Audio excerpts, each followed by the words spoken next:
Alright, what's up guys? Filterless here. So I have some benchmarks for y'all that I think you'll find pretty interesting. They were not lying when they said they improved the performance mode performance. At 15 watts, there's definitely an improvement, and this first benchmark is basically the least of the improvement that we're going to see. It's much more on the lower end, and even right now we're at 66 on the right, 67 versus 63 on the left, and we're getting 44 for the 1% versus 42. However, we do see those 0.1%, but if you actually look at the frame time, it almost looks smoother on the right. I wouldn't pay too much attention to that. That's just from a stutter here and there. Like I said, this is one of the worst examples where we don't see as much gain as we will be seeing in the near future. And not only is it an improvement at 15 watts, but also at 18 all the way up to 25, we're also seeing some pretty big differences. And this is just free performance. I also think they've probably fine-tuned even lower wattage, which I will be testing watts in the future in another video. This one though, I just wanted to compare the default settings. So we are running 4 gigs of VRAM. CPU boost is on basically for people who haven't really messed with it and they're wondering if the upgrade's worth it. I'll tell you right now, it definitely is. And let's go ahead and look at some of these results. All right, so wrapping up this benchmark at 1080p alien isolation, we're at 66 on the right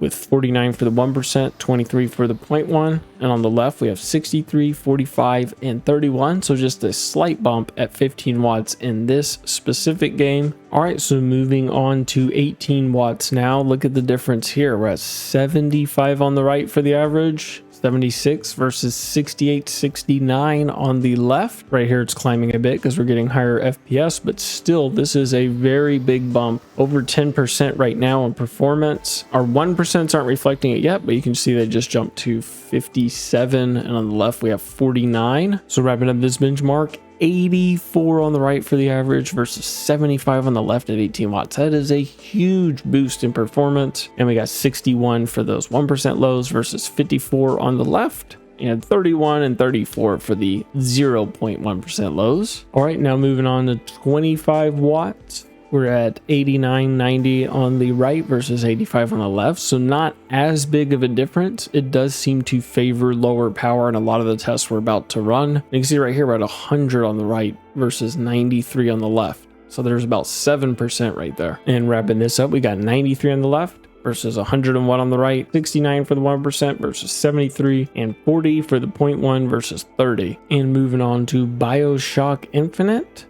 We just started it, and you can see 65 for the average on the right versus 58 on the left. It's just this nice performance bump at 15 watts. It's amazing. And you can see on this one, we're getting 41 for the averages versus 37 on the left, and 38 for the 0.1 versus 35 right now. And wrapping this benchmark up, it looks like we're at about 69 on the right versus 64 on the left, 45 for the 1% low on the right versus 39 on the left, 39 for the 0.1s, which is what we got for the 1% on the left, versus 35 for the 0.1% on the left. So overall, just a nice free performance bump. And you can even see the GPU clock at the top is running a little bit higher. And look at the temperatures. 53 Celsius versus 58. I'm almost positive they have pulled some voltage to achieve this. All right, so here we are at 18 watts, and we're getting 79 on the right for the average versus 76 on the left. And the 1% are pretty close. However, the 0.1% are definitely a big difference. Like I said, that could be due to just a small stutter, but we are getting 39 on the right versus 16 on the left. So at 18 watts in this game, it's definitely not near as impactful as when we were running 15 watts. And another thing that's crazy is look at the temperatures, 57 Celsius on the right, where I think they're pulling those volts versus 62 Celsius on the left. And to wrap it up, we got 82 on the right, 49 for the 1%, 40 for the 0.1s. On the left, we got 79, 47, and 23. So just a smaller improvement there. But like I said, the temperatures are also lower. All right, moving on to 25 watts. This is way closer. You can see 87. We were at 87 on both, now 86 on the left. The 1% lows are actually slightly better on the left, and the 0.1s are exactly the same. And you can even see the GPU clocks seem to boost a little bit higher, as well as the CPU most of the time. And so to wrap this one up, not a big difference, pretty much really even. All right, and moving on to Crysis at 15 watts, you can see we're at 51 on the right versus 46 on the left. All right, as we're wrapping this up, I paused it right after he jumped out of the plane. We're at about 51 on the right, 26 for the 1%, and 21 for the 0.1%. On the left, we're at 45 for the average, 33 for those 1%, and 26 for the 0.1%. However, it's so weird because the frame time graph on the left looks worse than the right, so take those with a grain of salt. So here we are at 18 watts now on Crysis, and just a slight improvement in this game, nowhere near the difference we were seeing in Bioshock Infinite. And as you'll see in the near future, there's other games where it also matters quite a bit. And so wrapping up Crysis, we got 60, 44, and 37 on the right versus 58, 42, and 37. And moving on to 25 watts for both, you can see pretty much even, almost 65 versus 62, so a little bit higher on the right, but the 1% and the 0.1%, those are all definitely margin of error. As you can see though, the temperature is 4 degrees Celsius lower on that right hand side. And moving on to Cyberpunk at 15 watts, we're at 39 on the right, so a decent little bump there versus 34 on the left. Well, now 38 on the right. Our 1% are looking better, as well as the 0.1% slightly, and 34 to 39 from left to right. So that is a bit of a jump right there, getting 35 on the left, 40 on the right now. And so wrapping up this benchmark, we're at 42 on the right with 21 for the 1%, 12 for the 0.1. and 38 on the left, 16 and 9, so just a slight bump. And 38 to 42 might not seem like much, but that's actually 10% performance boost. And moving on to 18 watts, we're at 52 now on the right versus 44. Just started, so I'll have to wait for that to update again and get a little bit more of an accurate result. So here you can see we're at 52 on the right versus 47 on the left, 54 on the right. Right here, the frames increase quite a bit. Our 1% and 0.1% seem to be slightly higher as well. And so finishing this benchmark up, we're at 55 on the right versus 49 on the left. And going from 23 1% lows on the left to 28 on the right. Moving on to 25 watts. Here we're at 59 on the right, 55 on the left. And wrapping this benchmark up, we went from 59 to 64, from 30 for the 1% lows to 35, and 13 for the 0.1s to 15. All right, on to Forza. We're running 720p with these settings on both sides. And maybe the developers at Asus really like Forza because this is one of the best results and differences that I've seen. So at 15 watts right now, we're at 59 for the average on the right versus 48, and this is at 4 gigs of VRAM, default settings, CPU boost on. This is a huge difference. And I still am going to be doing RAM tests. Those take a lot longer than even these benchmarks. These take a while, but switching over the RAM, benchmarking all the games each time definitely takes a bit longer. So that video is going to take a little while to get out. And I wanted to get this out for people who might have been wondering if you want to upgrade. This performance boost is huge, and we're still getting lower temperatures. So if you look off to the right, we're at 55 Celsius versus 58. Another thing I noticed that's super interesting, the monitor looks clear now at 720p. So if you look off to the right, you can see the text a bit clearer than on the left. So they must have made it where it doesn't affect that as much. However, if you look at my MSI Afterburner, that's about the same down below it. So wrapping this up, we went from 50 to 63. Our 1% went from 37 to 47, and the 0.1s from 32 to 40. All right, so here's 18 watts, same settings, 720p. I just go down through the settings each time just to make sure they're exact, and the preset is medium on both. And as you can see here, we're going from 59 to 66 for those averages, 47 for the 1% to 52, and 45 to 47 for the 0.1s right now. So still a pretty good performance bump, but not anywhere near when we were at 15 watts. That was a huge difference at 15 watts. And so wrapping this benchmark up, we went from 64 to 69, 49 to 53, and 46 for those 0.1s to 48. So just a bit of a bump. And here at 25 watts, we're going from 65 to 75. And so 69 to 77, that's a big bump. That's actually better than when we ran 18 going up to 25. We're getting a pretty good bump in performance, or it might be close to the same. Overall though, a nice bump. And for GTA 5, it looks like we're getting a pretty good performance bump as well. 15 watts, going from 45 to 52 on the right. Obviously we have these black screens and it goes up to really high FPS, but even the 0.1% lows, 30 to 44 right now. That's pretty good. And flying around the jet, the averages averages are pretty close, and this could even be more of a CPU bottleneck. You can see the GPU usage, so it could be something with the game for that, because if you look at the 1%, there's a much bigger difference in that as well as those 0.1%. All right, so wrapping up the GTA 5 benchmark, I want to freeze it before it hits the tanker. Sometimes you can get some stuttering there that causes problems with the results. So we went from 87 to 93 for the average, 42 to 48 for the 1%, and 27 to 42 for those 0.1%. And moving on to 18 watts, we're at about 48 for those 1% versus 52, so very close, and the 0.1% is getting a slight bump on the right, so not as big of a difference as when we were at 15, but still getting a nice bump. And freezing the game right before it hits that tanker, we're at 97 average on the left versus 102, 50 versus 54, and 43 versus 45. And now moving on to 25 watts, we did get some weird stutter on the right. I wouldn't pay attention to that 5 FPS, 0.1% low. It's just one stutter that caused that. And it looks like our averages 123 to 129 and 58 to 63. So a little bit of a performance increase as well at 25 watts. And then wrapping this one up, we went from 104 to 111. And 57 to 65. As you can see, the 0.1s are showing 50, and on the right it's showing 5. However, that is just from one stutter that messed up those results.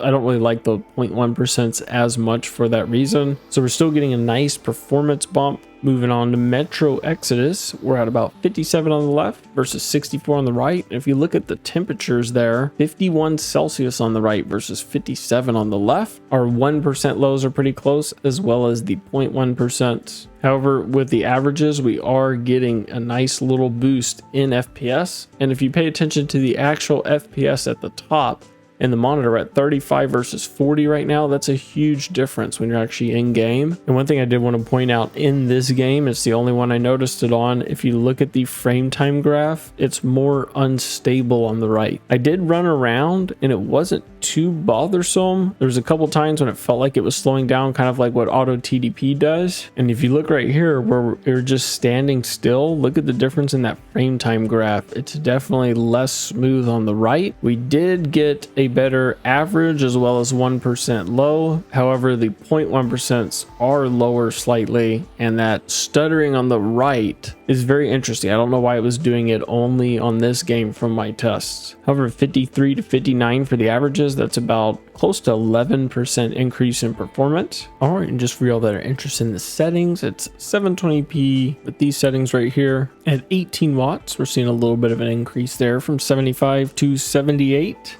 However, the 1% are going from 64 on the left to 61, as well as the 0.1% lows are a little bit lower. And our frame time graph is smoother at this higher frame rate right now, but it's not as smooth as what you're seeing on the left, to my eye at least, especially as we approach this tunnel. Look at the right, you can see all the little spikes down there. However, our average is slightly higher right now on the right. And wrapping up the benchmark at 18 watts, we're at 68 to 71. We got 41 for the 1% lows, and then we lost some on the 0.1. You can even see that frame time graph on this game. For whatever reason, it's a bit more unstable. So we went from 38 to 32. And last but not least, we've got 25 watts. If you look at the frame time counter again, you can see on the right, it's just slightly more unstable. However, our averages are pretty close, about the same. The 1% are a bit lower on the right, going from 76 to 68 right now, 67. And our 0.1% also are quite a bit lower. And so wrapping up the 25 watt benchmark, we got the same for the averages, really close for the 1% lows. And then our 0.1s went from 41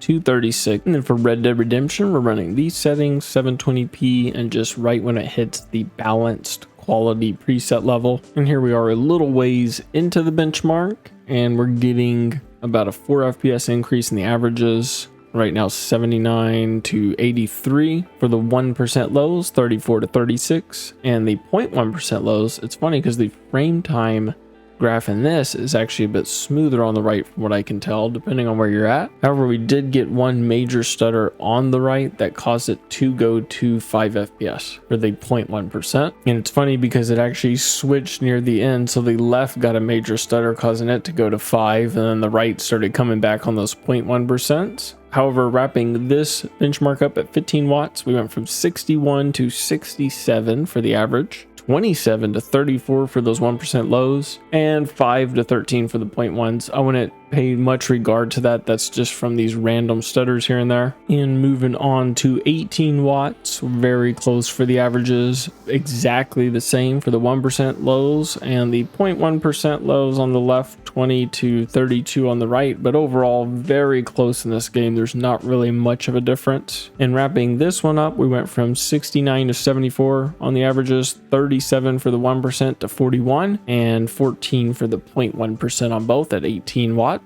Moving on to 25 watts, very close once again. So we're at 89 on the left, 91 on the right. Not a whole lot of difference. 41 1% to 43, and the 21.1% to 26. It does seem like we get slightly better frame times on the right overall, so the game should be a little bit smoother with the new BIOS update if you play Red Dead Redemption 2. And wrapping up this benchmark, we did go from 74 average to 78, 42 for the 1% lows to 43, and 17 for those 0.1s to 29. So just a slightly better experience on the new BIOS. And who doesn't love charts? So I thought it'd be kind of cool to throw it up in this format. So we're going to do 15 watts across all the games first, then 18, and then 25 watts. So we can kind of just see overall, what is 15 watts getting you, what is 18, and what is 25 watts getting you. So to get started, we're at 15 watts here. We have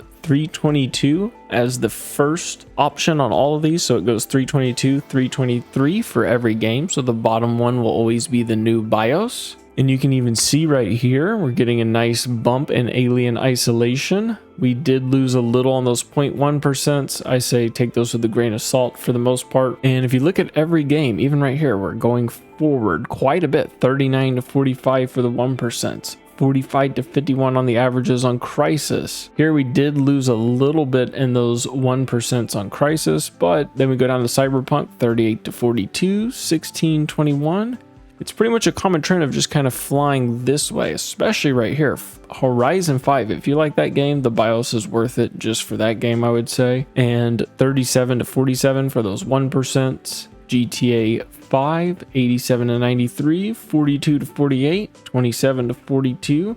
So it's just a constant trend of going this way, and it's really amazing. You would almost think this is different wattage. That's how drastic the results are. You would think it's different settings even. So really great update. I love the fact that they are supporting the device and even pushing something like this out that we weren't even expecting, or at least I wasn't. So now moving on to 18 watts, very similar trend again. So you can just see our averages are always going to the right and increasing just a bit. Some games doesn't matter as much, like Crysis, but other ones, it's a pretty drastic change all the way across the board. Even your 1% right here, just over and over, it's just increasing, especially even right here, 54 to 61, 23 to 28. So, and this is a big deal even at Cyberpunk, I would say. This is a really nice performance increase when you're using the exact same watts, and the temperatures for my testing are lower. All right, moving on to the final one, 25 watts. This is where the gap starts closing a bit on those 1% right here, as you can see.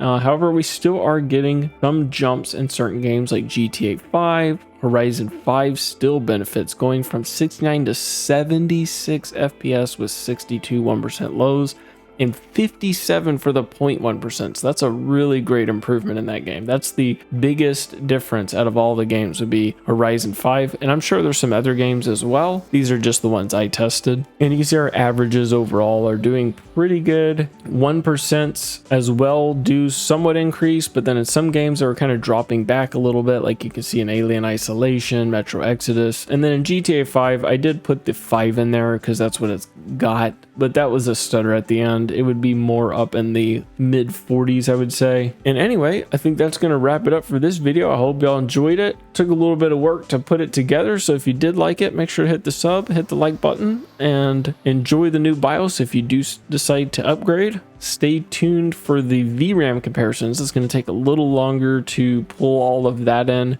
and run those benchmarks, but I'm definitely really interested to see how that 5 gigs, 6 gigs, and 7 gigs compares with running 4 and 8, and I might even try benchmarking 3 gigs. I'm not sure, because that doesn't seem like a setting you would just want to run non-stop, and I'm more about giving y'all recommendations for something you can kind of just set and leave over having to switch back and forth from one to the other. So even with the watt profiles, I think 25 watts plugged in and then 17 or 18 unplugged is the way to go, so you keep a close frame rate and you don't need to adjust settings when you're on battery, so it just makes it a more seamless experience for y'all. And anyway, I will catch y'all in the next one. Peace.